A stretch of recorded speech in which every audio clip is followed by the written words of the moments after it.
Yeah. Hey guys, what's going on? I'm Vince. I'm Greg. I'm Mark. And this is episode 5 of our vlog. So, right now we're working on 2 topics. So, our first topic today is about typecasting. We're going to talk a little about that. And the second one is the rating system as far as rated R, T for teen, and all that fun stuff. All right, so Mark, go ahead. Let's start it off. Well, every actor who's been in the business for over 50 years or is just starting out never wants to get typecast. You never want to get stuck with the image of one role for your entire life. Right. It's sad that no matter how many films or how many different kinds of genres some actors get into, they'll always be seen as one role. It's terrible, but I think that if they commit to it enough and they reprise it enough times and they really, if the studios and the directors take the character to a different level, then it's okay because they'll kind of be set for life. I think the way that the MCU works is that they can have, Iron Man could be an Iron Man for 5 movies, and then he could appear in Spider-Man, and he could be in all of those ones, and he won't necessarily, have to have big action scenes. He could just be the mentor, like he was in Spider-Man: Homecoming. Right, but if you think about it, though, every single movie that's Iron Man. Which, I mean, if you think about Robert Downey Jr., he was typecast as Iron Man, but he plays other roles. Like, I know another role he's famous for is playing Sherlock Holmes, but I think he nailed it. I mean, he won, an Oscar Academy Award for playing Sherlock Holmes. I think it's awesome. You know what I mean? Typecast, to me, being an actor could go both ways. It's a good thing or a blessing because if they keep making superhero movies or, certain action movies with your type of character being the main character, then sure, you're going to be in a lot of different movies. Like, how many movies have Bruce Willis been in where he is an older dad or a cop, retired cop? He plays the same character, but I feel like people don't mind it because he plays the character so well. Right. And then certain people like Vince Vaughn or they're comedians, and sometimes they try their dabble in like horror movies, and I feel like sometimes if it's such an extreme thing, like comedy and horror is so separate that if you jump from doing comedy to doing something super serious, I feel like people aren't going to want to watch that because they're not used to it. It's such an extreme jump. I feel like it should go like maybe comedy and like action, comedy, action. You know what I mean? You kind of like segue in it, not just like one extreme to the other. Right. I mean, like the way I feel about typecasting, it really depends on the person, what their role is, what they really enjoy. I mean, to me, the king of typecasting, to a degree, but the king of typecasting would be Jackie Chan. Because if you think about it, even though he plays different roles as like, a police officer or a chef or, just a guy who's there to help out, it's usually the same format, which is, he's the guy who helps out the family, he's the guy who helps out the city in like the long run, and basically everything he does while action-packed is also hilarious. It's the same formula. It's like when you're watching Eddie Murphy if he was doing martial arts, but that being every Jackie Chan movie. So, in a way, typecasting can be really good, and some people almost have their own weird following. There's this one gentleman, this one Asian actor that I forgot his name, but he's been in every single like major blockbuster movie as a side character or a henchman or even a cameo character. Anything from Lethal Weapon to Die Hard to even the Matthew Broderick Godzilla movie, he's there. So typecasting can make you famous in a way. The problem is when you become typecast and then it becomes boring or it becomes a common thing. Like that's what Keanu Reeves' fear was. He was afraid of being the surfer guy for every episode. Yeah, the whole West Coast accent. Which actually now he's blowing up too. Right. And then the as far as people who were meant for certain roles, or people that are like fantastic actors where you can't really stereotype them, typecast. Sorry. So like typecast and like typecasting as in, it's a type of, like acting skill, but like people who play crazy, but they can play different types of crazy and characters. Prime example is Woody Harrelson. I mean, you look at it, we got Zombieland 2 coming out. He plays the same goofy character, but don't forget, this was the guy who was the villain in the last Planet of the Apes movie, did a great job there. And then he also played I didn't see the movie, but there's a movie out there where they call it the current John Hughes film, where basically he's a guidance counselor helping this teenage girl in high school. And to think, this is the same guy, this is the same actor, and he can play 3 different roles, but play a crazy person in each role. So, it's what people are meant to be when they do these roles. What do you call people that get typecasted, but then they don't do like a good job? Well, I mean, at least they'll still have work because they'll always be picked to play that guy or that girl. Right. It's difficult because somebody like John Heater, for instance, I don't even know who that is. Napoleon Dynamite. Oh, that's why I was like, oh, once you said that, I'm like, I know who that is. Oh, Yeah, really. It's more like he played Napoleon Dynamite, an independent film, and if you didn't watch it when it came out, you saw it on DVD. Yeah, right. Your friends saw it, your family saw it, everybody loved it, and every time you watch it, it gets funnier. He was in like a movie a year for like the next 5 or 6 years, and then he kind of fell off. It's not that anything bad happened. It's just there was word that they kept getting him in roles where he played a bit of a goof. Yeah, right. Like Napoleon. Even from the years where he was was it School for Scoundrels with Billy Bob Thornton and Blades of Glory with Will Ferrell. It was a lot of how he never shed that skin. A bigger example, and it's sad to say it this way, but as far as at least live action, Mark Hamill. He was Luke Skywalker. Oh yeah. And he's a phenomenal voice actor, and he could do so many different voices, but on screen, He's very limited. Is very limited. It's unfortunate because he's a phenomenal actor, but as far as like the way that he wasn't able to get into roles or like a new path in acting as like other characters on screen besides Luke Skywalker. I mean, I'm glad that Rise of Skywalker will be probably the last time we see him in a Star Wars movie, Yeah, right. and not The Last Jedi. We'll save that debate for another video. But I'm just glad that he is someone who shares just as much enthusiasm now as he did through the many years of voice acting, playing Luke Skywalker, playing the Joker, Right. The animated series. And, I think that, getting the same roles all the time, it's not very good. And when people make a comeback, it's well worth it. Yeah. Like we said, Keanu Reeves, string for about a decade maybe, even after Constantine and before John Wick, we didn't hear too much. And whatever did come out, it wasn't. He did like 14 Ronin or something. 47 Ronin or something where like that. Once John Wick came back, he even got a Razzie Redeemer Award. The Raspberry Awards are something that I don't really agree they should have, because maybe the movie's not very good, but do you really have to say worst actor, worst director, worst screen couple? Well, and maybe it makes it like kind of funny because you look at it, the movies are so bad, like Catwoman. Like, do you think that movie was garbage? Of course it was. So I feel like if you just play along, you say, hey, you know what? I was part of a really bad movie. I think it's fun in that part. But like, think about how many times we see movies, and I can't ever remember this guy's name, but he's like a bald Spanish guy with the goatee. He plays a bad guy or a gang member in every single movie I've ever seen him in. Now that means to me, being an actor, like, that guy's getting work all the time, whether it's big or small roles, he's getting work all the time. One thing I will say about typecasting with people that can be a downfall for them is, what's the name of that actor who played in Road Trip, and he also played in that martial arts movie, and then basically they were used to him being the college goofy guy, and then they just stopped casting him in movies and stuff. Which kid in Road Trip? Basically the one like Stickler, like the one that we joke about all the time. For American Pie? Yeah, American Oh, Pie. you mean Sean William Scott? Wait, Sean William Scott was in Road Trip? No, American. No. Are you thinking of, okay, there's two guys in Road Trip that come to mind. There was Breckin Meyer, who played the lead character. There was DJ Qualls, who played the really skinny guy. No. He's thinking of a different. I know a movie. It's not. Yeah. It's not. Not Tom Green. No.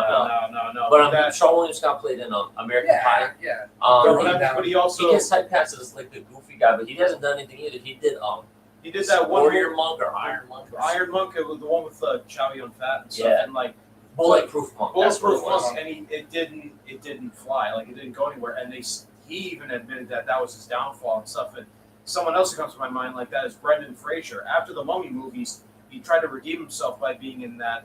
Journey to the Center of the Earth. Yep. And then after that, He was in a Just lot. wasn't He the was, same. he was in a lot of things. Well, there's a lot of things that we don't know about that happen behind the scenes in Hollywood, and sometimes just as fast as an actor is on the rise, the wrong conversation, they piss the wrong person off, their career could be over like that, and it's sad.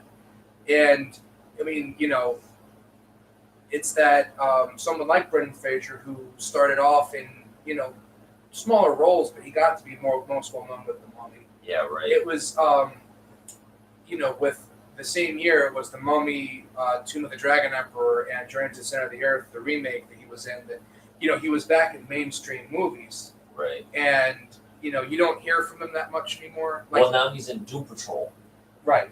which he plays the Robot Man, which I think is funny. So it's like those things where you just said before, like sometimes people fade off, and then sometimes they're able to redeem themselves and come Right, back. and it's when you see that, it's awesome, because it kind of gives you an appreciation for where they are now and how they came back and where they started and how things went for a long time. Right. and one thing I'll say is that, and I'm trying to say this without sounding mean, but you know how they drop off as far as actors are considered. It's at least they can pick up where they left off as voice actors and gain the fame. Like in Brendan Fraser, you bring him up to people of today, they don't know who that is, or should I say, the really new current generation, they don't know who that is. But if they ever watch the TV show The Doom Patrol and you mention the robot, they're like, oh yeah, I know that guy. Then you start telling them what they worked in, then they might start coming back to mind. But if other than that, they won't remember him. Similar to that, some of that case and story is Nicolas Cage. Yeah. Like you think about it, Yeah, Nicolas Cage, if it wasn't for the movies of the 2000s, the 90s and 2000s being, the Treasure one, National Treasure, National Treasure, which deserves a part 3. aside from that one, the other thing being that, let's be honest, where did Nicolas Cage get his fame from? That Witcher type of movie that he was in, The Last Witch Hunter or something, or let's be honest, this is the Spider-Man movie. Where he played the Spider-Man noir. Yeah, right. He played in that. It's the Spider-Verse. Yeah, right. It's the Spider-Verse Spider-Man as noir, the one with the top hat, and it's like now everybody knows. Now everybody knows his name and who he is. They recognize the voice. Well, Nicolas Cage was a pretty unique case because he was in a lot of big movies between the late 80s and early 90s, but he got his big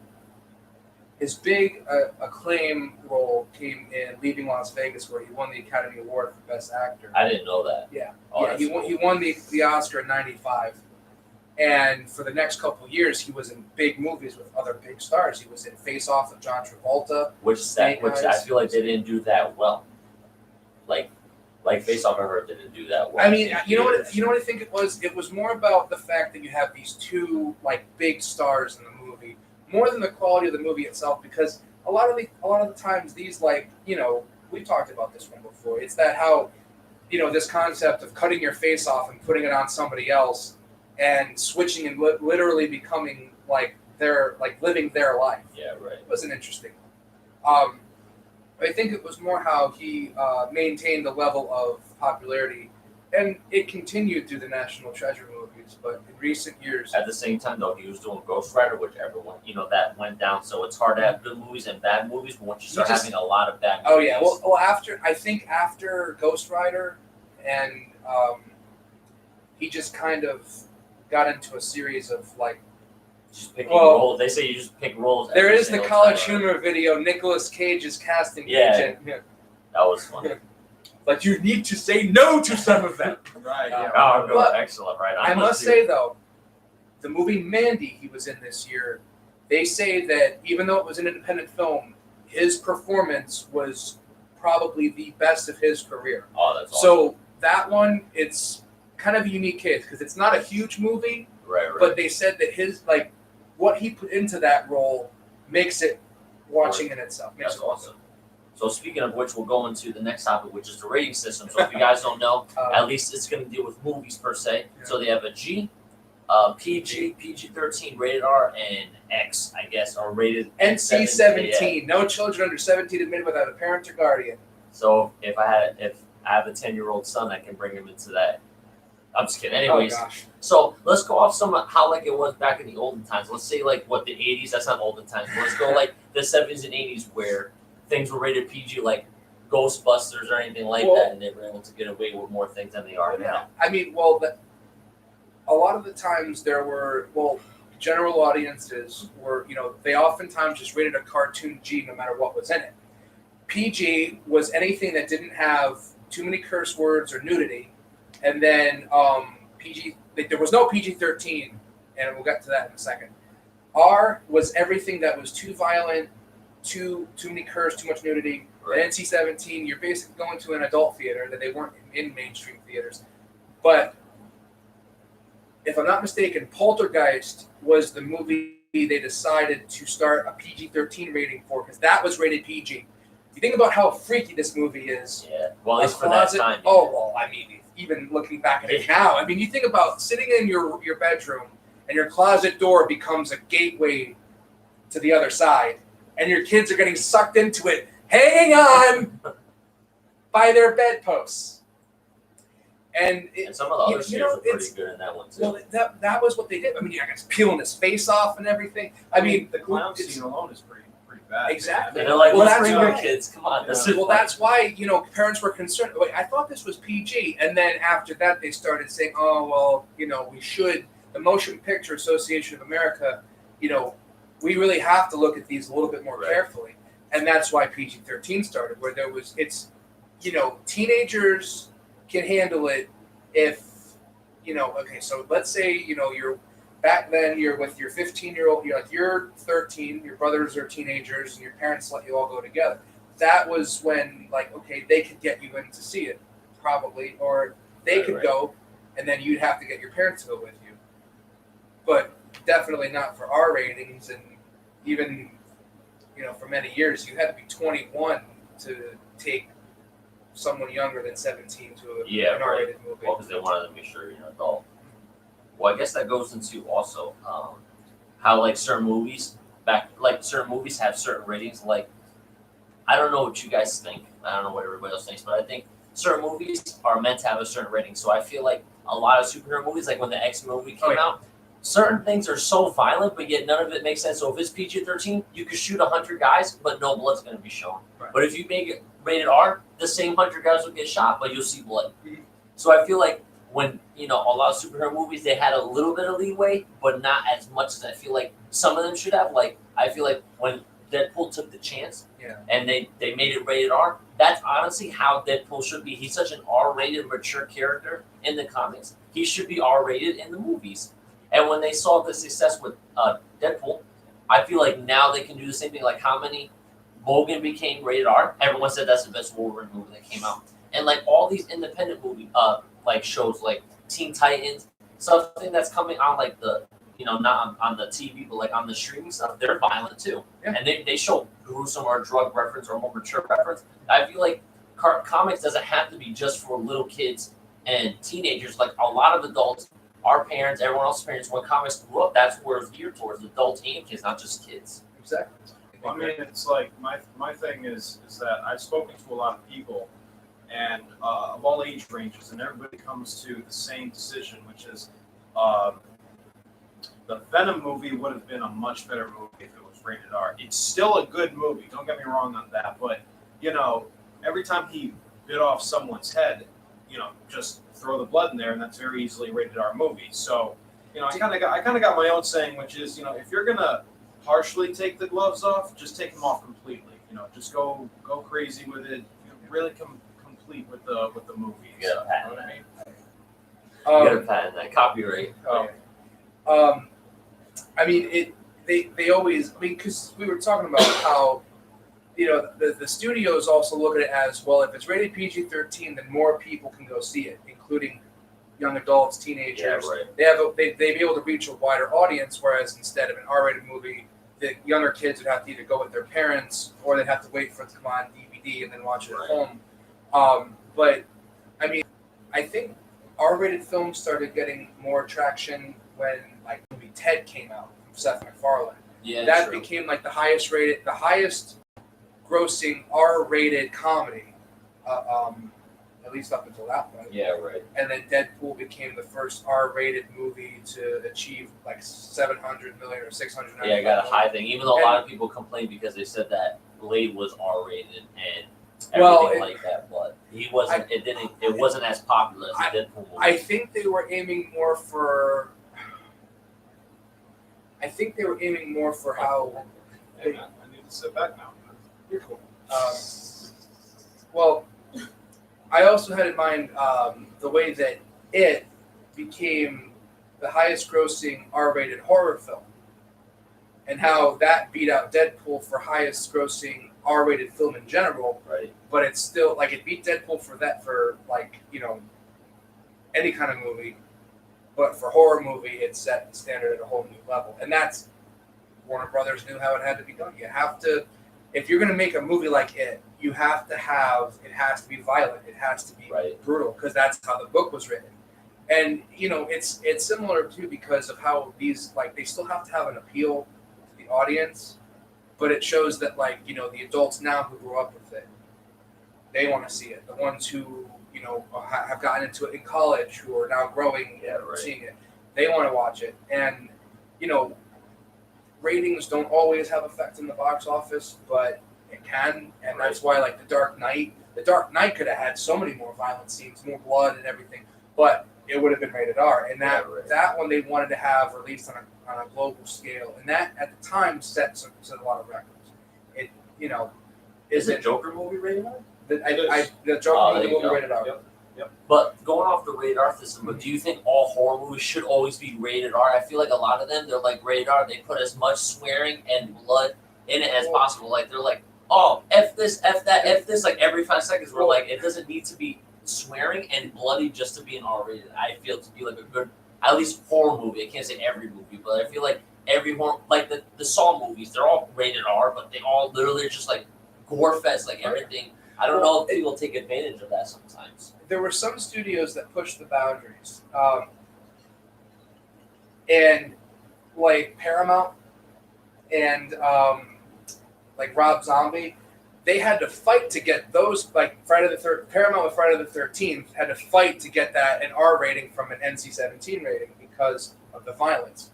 Rob Zombie had to cut out quite a bit of the Devil's Rejects from, you know, everything that he had in it to get it an R rating instead of an X. I think that's crazy though. That like violence makes it an X, but yet you can have like nudity or a lot of swearing and drum reference, and that's okay. They look at it a little bit differently with different topics. Like there can't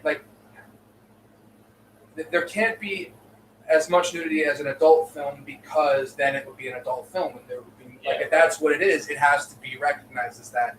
And they wouldn't submit it to the Motion Picture Association because that would be geared towards a very specific audience, and it wouldn't have, you know, it wouldn't be released for widescreen audiences. Right.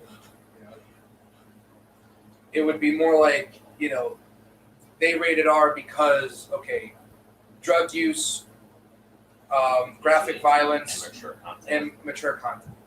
But they usually tone it down quite a bit, and then when it comes out on DVD, anything goes.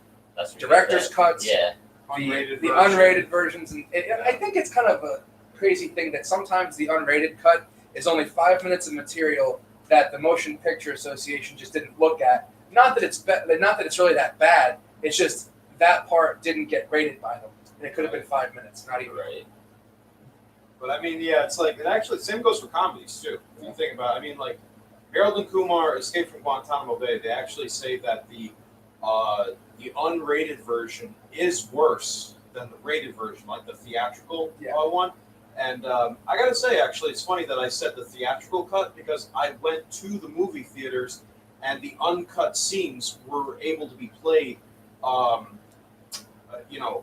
They were able to be played on the big screen on the theater. But if you went to go buy the DVD, like the regular DVD, and they say theatrical cut, there's a lot of scenes and a lot of funny moments that are either, you know, very much cut down or narrowed, or there's like scenes that are just flat out taken out.